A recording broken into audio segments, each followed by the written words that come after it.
Well, I've been a Member of Parliament for 20 years, but now I've got the great honour of being the Shadow Minister for Multicultural Affairs, as well as Shadow Minister for Scrutiny of Government. The role of being Shadow Minister for Multicultural Affairs is something that I am enormously privileged to have been given. Having migrated to Australia as a migrant myself, as a 10-year-old migrant with mum and dad and my older brother and 3 suitcases, no money and no friends, didn't know anyone, and to have had the opportunity of coming through and achieving the honour of representing people in Parliament, and also now in this role being able to be a part of the celebrations of the achievements of our multicultural communities is an enormous honour.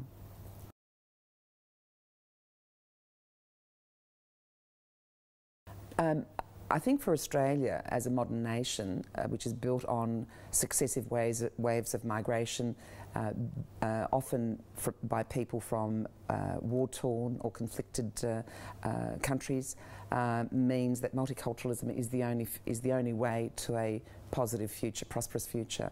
People need to feel that they belong, that they have equal voice, that they have equal opportunity, and it is very much an egalitarian nation. Of course, not everyone is of the same ilk. There are problems from time to time, and each new generation of migrants faces its own challenges, which we must focus on and help them address if we're going to continue believing in multiculturalism and in the prosperity of this nation.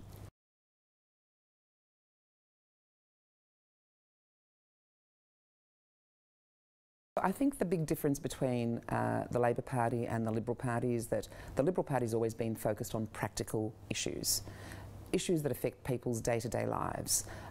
We're not into elitism, we're not into political correctness or spin, and we're actually into identifying the issues and finding a real solution so that people can actually get on with making a success of their own lives. I think that's the big difference, and I think at the moment the current Labor government is suffering a little from adopting a more elitist path.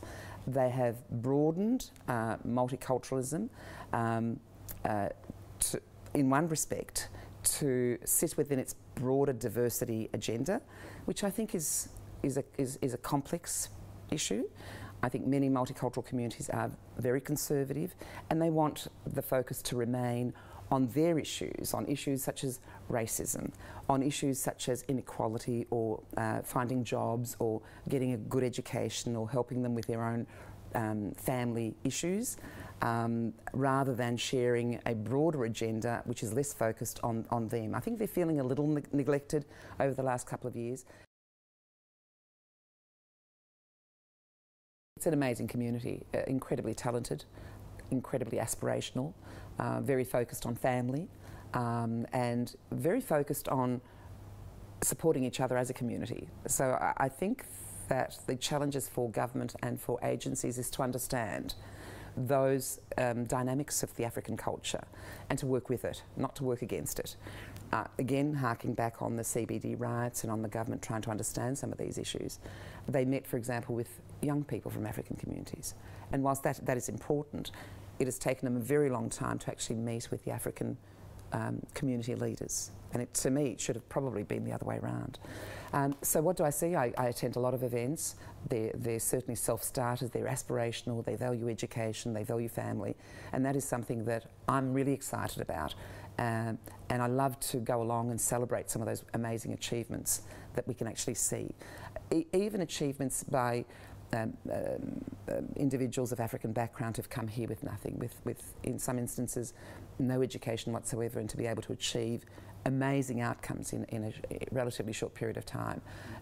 It's just awesome, and it's something that we need to applaud, that we need to also make sure that we highlight, that we do acknowledge, so that the African community isn't just defined by the negative stories in the media, but also by the wonderful things that are happening within the community itself here in Australia.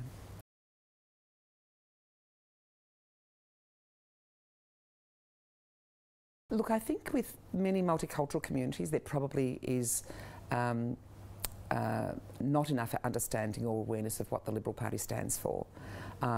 Because we're not so much into spin, and PR. We focus on getting the job done. We probably sell ourselves short. So I always take the opportunity to tell people that anyone who's come from a left-wing or a right-wing dictatorship, anyone who values democracy, anyone who values freedom, including freedom of religion, freedom of speech, freedom of association, the Liberal Party is actually a party of natural fit.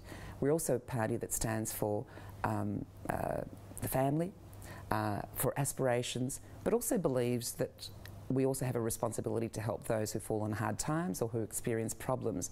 You can't have a divided society and expect everyone to believe in its objectives. So the term social justice was actually coined by the father of liberalism, Menzies, long-standing Liberal Prime Minister. So we are perhaps lesser known for some of those firsts, and we probably need to do better. But I use every opportunity to talk to people about what the Liberal Party is about. It's about choice. It's about the right to live your life as you see fit within the parameters of the law. It's about a government using its resources to help address real issues for everyone, not just for political friends or the select few. So it's not just the unions or members of the Labor Party or factional colleagues, it's for everyone. So that's typically what the message that I get out. In particular, at the moment, the government is trying to remove, for example, religious exemption out of the Equal Opportunity Act. And without going into the detail of that for your audience, to me, if you don't have religious freedom, you actually don't have democracy and you don't have multiculturalism.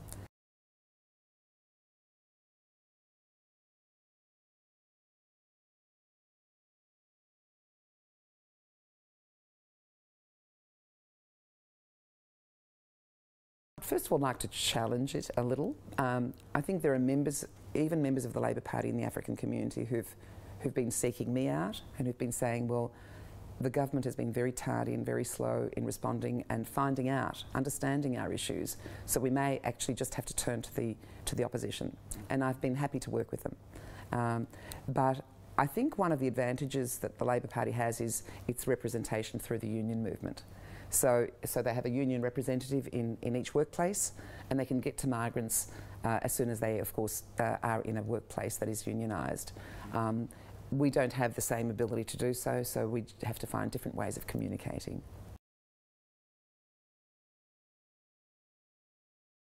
So let's perhaps start off with the most contentious one, and that is detention of asylum seekers and illegal boat arrivals.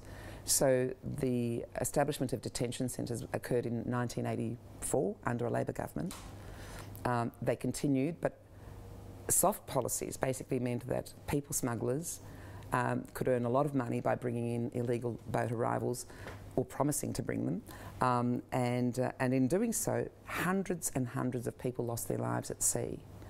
So what we were able to do was actually stop the people smugglers and reduce the numbers of children in detention centres to virtually nothing. There were hundreds and hundreds of children in detention centres under Labor.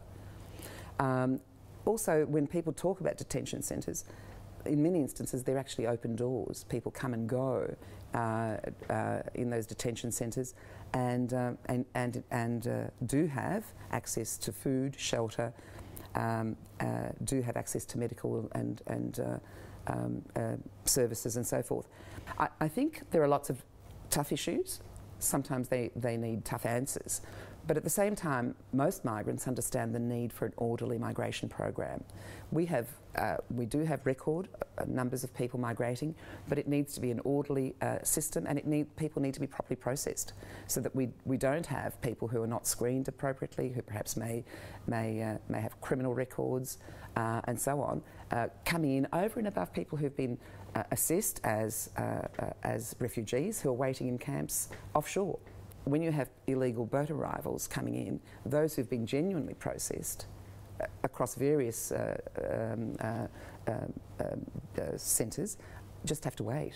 So I think we've been generous in terms of the number of people that we've accepted in relation to our population, but what we've wanted is a more orderly and fairer process.